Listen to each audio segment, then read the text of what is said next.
Hello everyone, আজ এসে গেছি আবারও একটা নতুন নেল এক্সটেনশনের কাজ নিয়ে। আর আজকের লোকেশন ছিল ডোমজুর তেঁতুলতলা। তো আমি রেডি সেডি হয়ে একদম বেরিয়ে গেছি। আর কথা বলতে বলতে একদম প্রপার লোকেশনে চলেও এসেছি আমরা। তো রাস্তাতে প্রচুর বৃষ্টি হয়েছে যখন বেরিয়েছিলাম, তো যাই হোক বৃষ্টি মাথায় করে তবুও চলে এসেছি।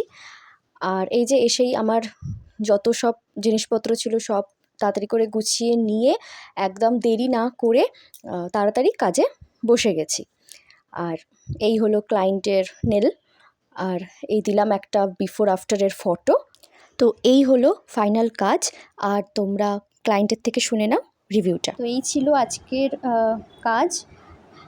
এটা করেছি অ্যাক্রিলিক নেল এক্সটেনশন। বৌদি একদম এক কালার, সিঙ্গেল কালার যেটা, আর একটু রেডিশ টাইপের, তো সেটাই পছন্দ করেছে, সেটাই করেছে। এবার তুমি বলো, তোমার নামটা বলো। আমার নাম রিমা চৌধুরী। আমি ডোমজুড়ে থাকি। আমি ফেসবুকে সঙ্গীতার কাজ দেখে ওকে বুকিং করেছি, কাজ খুব ভালো লেগেছিল এবং আজকের কাজটাও খুবই ভালো হয়েছে। তো তোমরাও সবাই জানিও যে আজকের কাজটা কীরকম হয়েছে, অবশ্যই কমেন্ট করবে। যারা যারা নেল এক্সটেনশন করতে চাইছো আর আমার কাজ যদি তোমাদের ভালো লাগে, তাহলে আমাকে বুক করতে পারো, আমাকে ফেসবুকে ডিএম করতে পারো, অথবা এখানে নাম্বার দেওয়া রইলো, সেখানে কল অথবা হোয়াটসঅ্যাপ করে নিতে পারো। Thank you.